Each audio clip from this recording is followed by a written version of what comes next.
नमस्कार विद्यार्थी मित्रांनो, मराठी नोकरी यूट्यूब चॅनलवर आपल्या सर्वांचं स्वागत आहे। आज आपण या व्हिडिओमध्ये वनरक्षक भरती सराव प्रश्नपत्रिका पाहणार आहोत।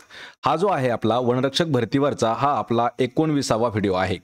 तर आज आपण या व्हिडिओमध्ये वनरक्षक भरतीसाठी मागील वर्षी विचारण्यात आलेले जे काही महत्त्वाचे प्रश्न होते ते आज आपण या व्हिडिओमध्ये घेत आहोत। हे सर्वचे सर्व प्रश्न आपल्या TCS पॅटर्ननुसार विचारण्यात आलेले सामान्यांचे प्रश्न आहेत। या व्हिडिओमध्ये आपण फक्त आणि फक्त जीके घेत आहोत। आपल्याला जर या व्हिडिओची PDF जर डाउनलोड करायची असेल तर मराठी नोकरी या नावाने आपलं टेलिग्राम चॅनल आहे, सोबतच आपलं WhatsApp चॅनल देखील आहे। दोघांच्याही लिंक्स मी तुम्हाला डिस्क्रिप्शनमध्ये देत आहे, त्या ठिकाणी जाऊन आपण त्यांना जॉइन करा आणि चॅनलवरती जर नवीन असाल तर लगेच आपल्या मराठी नोकरी यूट्यूब चॅनलला सबस्क्राइब करून ठेवा। चला तर व्हिडिओला सुरुवात करूया।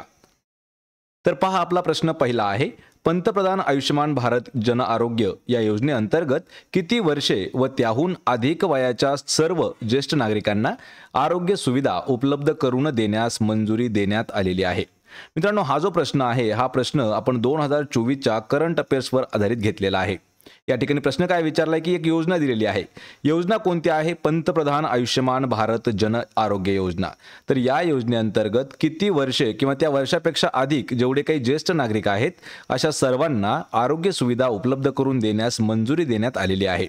तर ते आहे ऑप्शन क्रमांक 3, तर 70 वर्ष आणि 70 वर्षापेक्षा जास्त वयाच्या ज्येष्ठ नागरिकांना। लक्षात ठेवायचे मित्रांनो, ही जी योजना आहे कोणती, पंतप्रधान आयुष्यमान भारत जन आरोग्य योजना, तर ही एक आरोग्य विमा योजनेची व्याप्ती वाढवण्याचा निर्णय जो आहे तो केंद्र सरकारने 18 सप्टेंबर 2024 रोजी घेतला होता।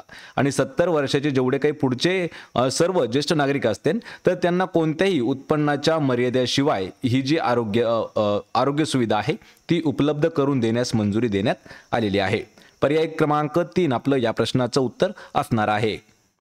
यानंतरचा दुसरा प्रश्न आहे, खालीलपैकी कोणत्या शहराला भारताचे व्याघ्र प्रवेशद्वार म्हणून ओळखले जाते? मित्रांनो, हा प्रश्न आपला 2019ला जी वनरक्षक भरती झाली आहे त्यामध्ये विचारण्यात आला होता आणि हा प्रश्न 2024च्या पोलीस भरतीला सुद्धा विचारण्यात आलेला आहे। भारताचे व्याघ्र प्रवेशद्वार म्हणून कोणत्या शहराला ओळखलं जातं?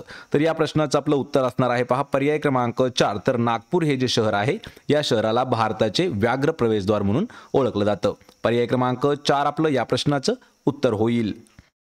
प्रश्न क्रमांक 3 आहे, भारतीय राज्यघटनेतील कोणता अनुच्छेद अस्पृश्यतेचा निर्मूलनाबाबत आहे? पहा, अस्पृश्यता निर्मूलनाबाबत असणारा अनुच्छेद किंवा आपण त्याला कलम म्हणतो तर ते कोणता आहे?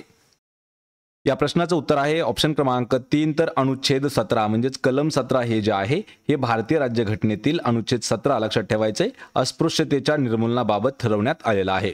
भारतीय संविधानामध्ये समानतेचा अधिकार अनुच्छेद 14 ते 18 पर्यंत देण्यात आलेला आहे। अनुच्छेद 17 नुसार अस्पृश्यता नाहीशी केली गेली पाहिजे आणि ती कोणत्याही स्वरूपात पाळण्यास सक्त मनाई करण्यात आलेली आहे।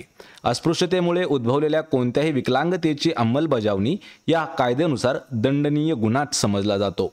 आणि कलम 17 यावरती आपल्याला जर सांगायचं झालं तर 2021, 2023 आणि 2024 या तीनही वर्षी प्रश्न विचारण्यात आला होता पहा पोलीस भरतीसाठी, आणि हे जे आहे वनरक्षक भरतीसाठी इम्पॉर्टंट असणारे प्रश्न देखील आहेत। प्रश्न क्रमांक 4 आहे, डॅशची रुंदी काश्मीरमधील 400 किमी पासून ते अरुणाचल प्रदेशातील 150 किलोमीटर पर्यंत कमी जास्त होते। मित्रांनो, हा देखील थोडासा प्रश्न महत्त्वाचा आहे, कारण आपल्याला TCS जे आहे हे वनरक्षकासाठी जास्त प्रमाणामध्ये भूगोलवर जास्त भर आहे आणि भूगोलासोबतच राज्यघटनेवरती सुद्धा जास्त भर देण्यात आलेली आहे। तर या प्रश्नाचं आपलं उत्तर होणार आहे पहा ऑप्शन क्रमांक 2, तर हिमालय पर्वत। लक्षात ठेवा, हिमालय पर्वताची जी रुंदी आहे ही काश्मीरमधील 400 किलोमीटर पासून ते अरुणाचल प्रदेशातील 150 किलोमीटर पर्यंत कमी जास्त होते, किंवा आपण त्याला कमी सरळ म्हटलं तर कमी होते असा आपल्याला प्रश्न विचारला जाऊ शकतो। आणि हिमालय ही आशिया खंडात पसरलेली जगातील सर्वात उंच पर्वतरांग आहे। संस्कृत भाषेमध्ये हिमालय म्हणजे बर्फ जेथे वास करतो ते स्थान त्याला म्हटलं जातं हिमालय। आणि हिमालय पर्वतरांग ही भारतीय उपखंडाला तिबेटच्या पठारापासून वेगळं करण्याचं काम करते। पर्याय क्रमांक 2 आपलं या प्रश्नाचं योग्य उत्तर असणार आहे। यानंतरचा प्रश्न आहे पहा, Bombay natural history society BNHS Bombay natural history society ही भारतभर कार्यरत असलेली एक डॅश 1883 पासून निसर्ग संवर्धनाच्या हेतूला प्रोत्साहन देत आहे. म्हणजे ही जी आहे बॉम्बे नॅचरल हिस्ट्री सोसायटी, तर ही कशाच्या संबंधित किंवा किती 1883 पासून कशाच्या संवर्धनाच्या हेतूला प्रोत्साहन देत आलेली एक संस्था आहे. आणि ही जी संस्था आहे मित्रांनो, ही आहे वन्यजीव संशोधन संस्था. लक्षात ठेवा, वन्यजीव संशोधन संस्था आहे पहा, BNHS, Bombay natural history society. Option क्रमांक 3 आपलं या प्रश्नाचं योग्य उत्तर असणार आहे. याविषयी काही जे महत्त्वाचे पॉईंट्स आहेत त्यामध्ये पहा, बॉम्बे नॅचरल हिस्ट्री सोसायटी ही भारतभर कार्यरत असलेली एक वन्यजीव संशोधन संस्था असून ती 1883 पासून निसर्ग संवर्धनाच्या हेतूला प्रोत्साहन देत आहे. बॉम्बे नॅचरल हिस्ट्री सोसायटी ही भारतातील प्राणी विज्ञान जैवविविधता क्षेत्रात संशोधन, संवर्धन आणि काम करणारी सर्वात मोठी बिगर सरकारी संस्था आहे. ऑप्शन क्रमांक 3 उत्तर होईल. यानंतरचा प्रश्न आहे, कृषी, दुग्ध व्यवसाय, मासेमारी आणि वनीकरण यातून नैसर्गिक उत्पादने मिळवण्याची जबाबदारी खालीलपैकी कोणत्या क्षेत्राकडे असते? या ठिकाणी 4 क्षेत्र महत्त्वाचे आहेत: प्राथमिक क्षेत्र, दुय्यम क्षेत्र, तृतीय क्षेत्र आणि चतुर्थ क्षेत्र.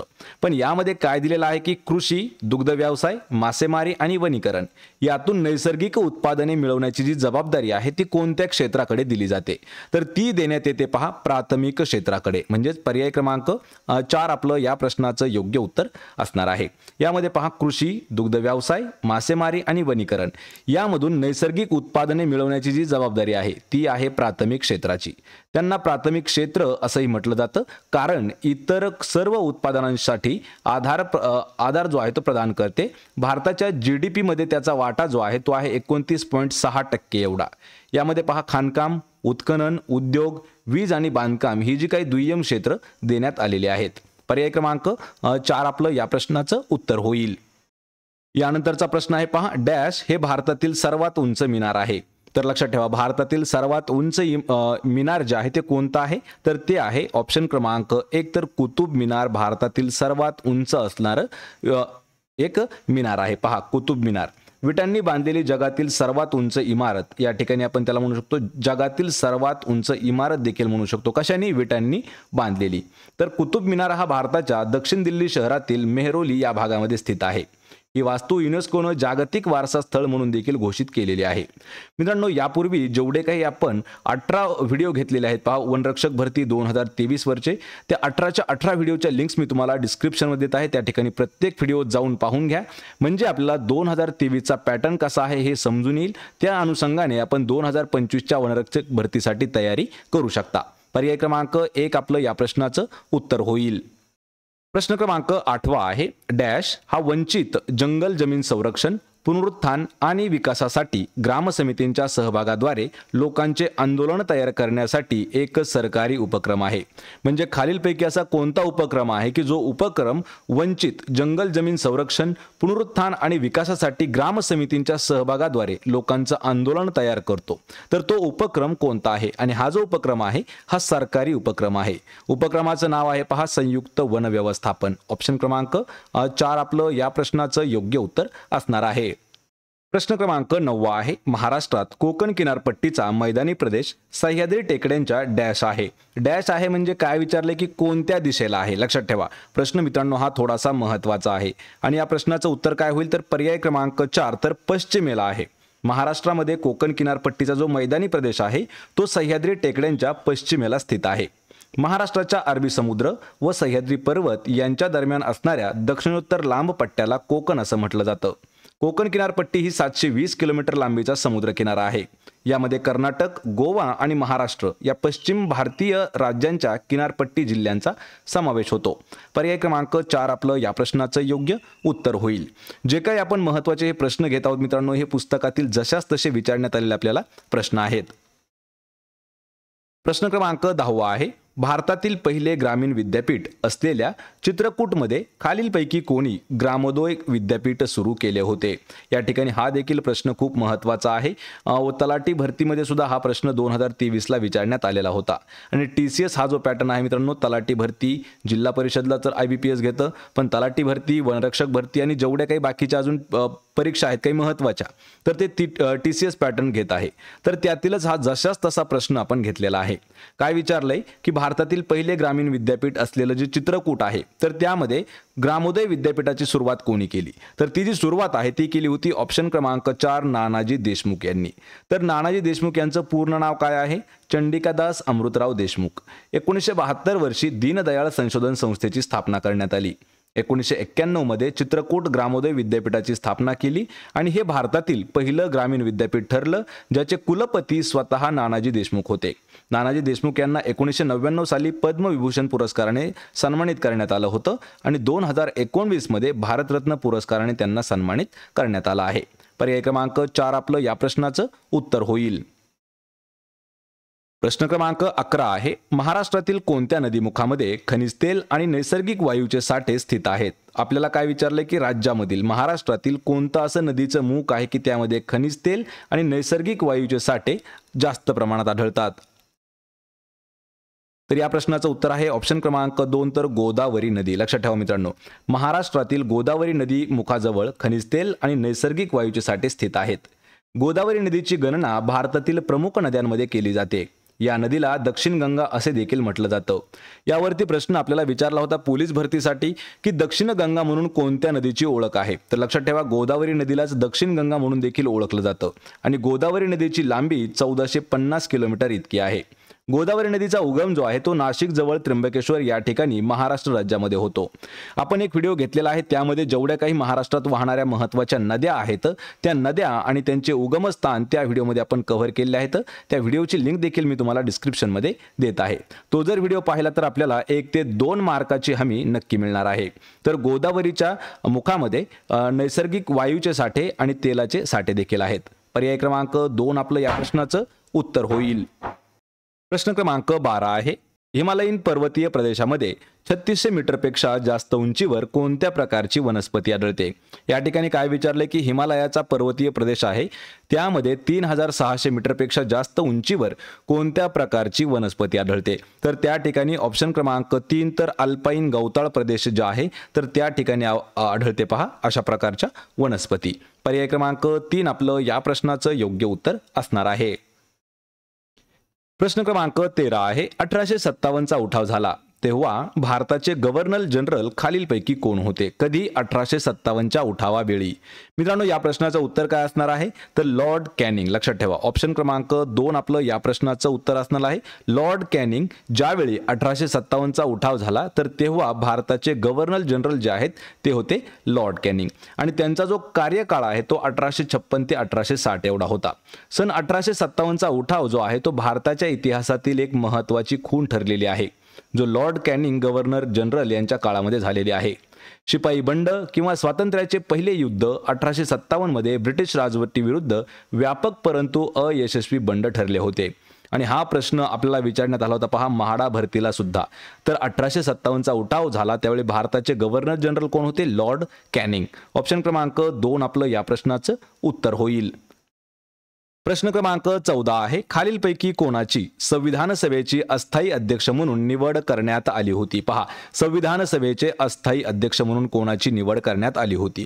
तर ती निवड करण्यात आली होती पर्याय क्रमांक 2 सच्चिदानंद सिन्हा यांची. तर सच्चिदानंद सिन्हा यांची 9 डिसेंबर 1946 रोजी संविधान सभेचे अस्थायी अध्यक्ष म्हणून निवड करण्यात आली होती. त्यानंतर डॉक्टर राजेंद्र प्रसाद यांची संविधान सभेच्या अध्यक्षपदी निवड करण्यात आली. 6 जुलै 1946 रोजी स्थापन झालेली संविधान सभा हे भारताचे संविधान लिहिण्यासाठी निवडलेली एक संस्था होती.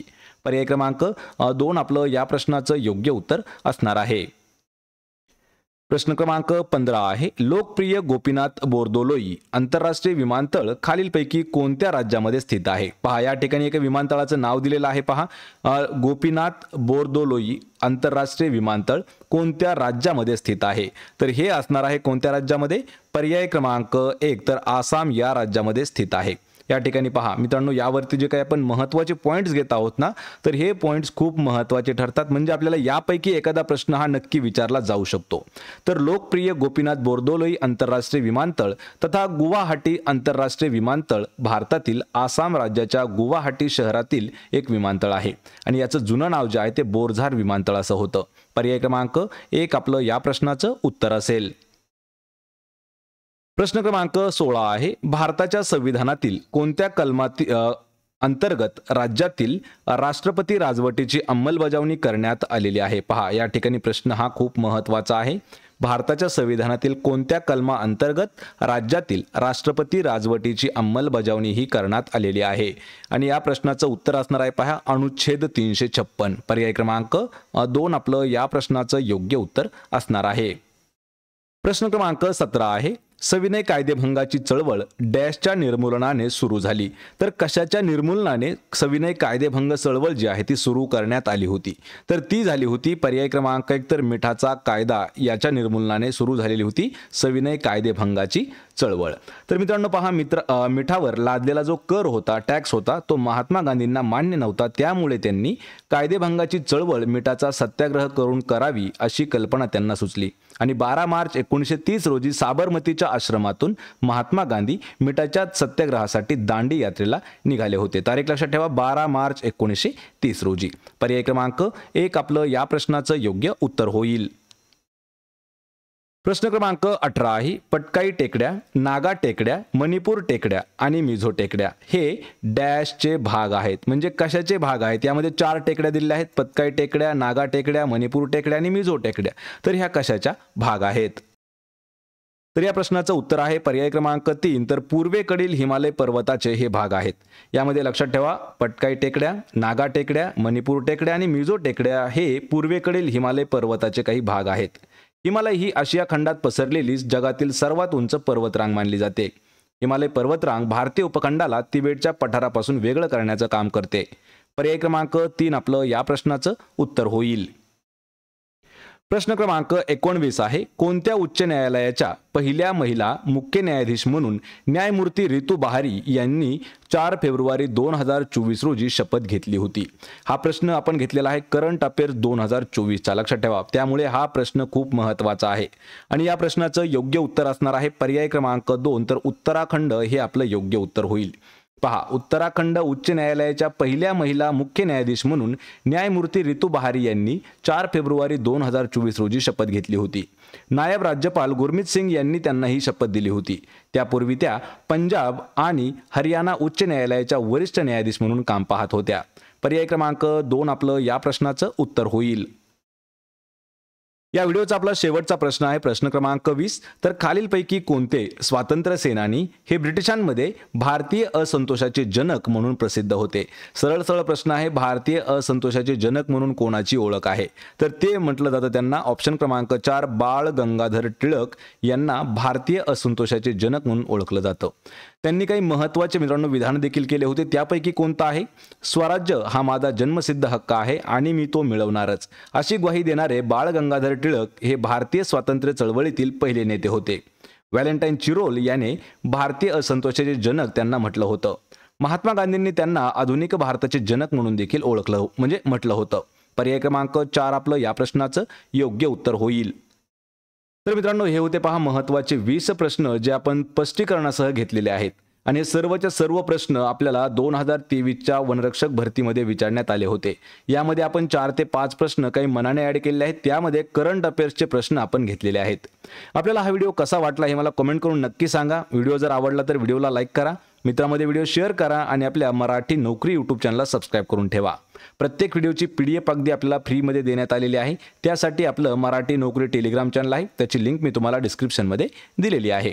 आपण भेटूया पुढच्या एका अशाच नवीन व्हिडिओमध्ये. तोपर्यंत जय हिंद, जय महाराष्ट्र.